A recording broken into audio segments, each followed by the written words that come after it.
अस्सलाम वालेकुम हाज़रीन ऐं नाज़रीन। ड्रामा सीरियल दुलाब जी नेक्स्ट एपिसोड में हाणे कहिड़ो क़दम खणण वारो आहे सोडल ऐं मंसूर खान सां छो मुलाक़ात करण वियो आहे ऐं ॿियो इहो ॿुधाईंदो हलां त नेक्स्ट एपिसोड में अली खान जो हाणे छा कंदो शाहनवाज़ खान उनखे मराईंदो उहो कंहिंजे कंध में विझण वारो आहे ऐं तव्हांखे इहा बि ज़रूरु टेंशन हूंदी हाणे राज़न ऐं मुराद जो अॻिते कहिड़ो नतीजो निकिरंदो। सॼी अपडेट ॾींदासीं हिन नंढिड़े वीडियो में। इनखे आख़िर ताईं ॾिसंदा ऐं थी सघे त शाहिद खुसो विलाग यूट्यूब चैनल के सब्सक्राइब लाइक शेयर भी ज़रूर कंदा। दोस्तों मंसूर खान सां इन लाइ मिलण वेंदो सोडल त उन सां मतिलबु इहा ॻाल्हि कंदो कोन छोकिरी खे असांजे तलाक ॾियाईसीं उन सां निकाह तूं कजांइ उहो तुंहिंजी अमानत हुई पहिरियों बि हाणे बि। मंसूर खान चवंदो हाणे मुंहिंजी न आहे उहा मां उन खां आसिरो लाहे छॾियो आहे पराए हक़ जी आहे पराए निकाह में आहे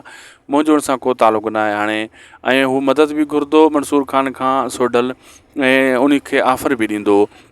होॾो राज़न ऐं ककर वारनि खे बाहि पंहिंजी या ककर खे कुटको ॾेई इहो सोडल ऐं राज़न इहो सोचींदो त सोडल हिते किथे रहियल आहे या मुराद सां ॿधल आहे तॾहिं असांजे मथां हमला करे थो अॼु हाणे असां कुझु एक्शन खयोंसीं त मिठण खे वरी मारे छॾींदो मुराद। वरो शाहनवाज़ खान हाणे अली खान खे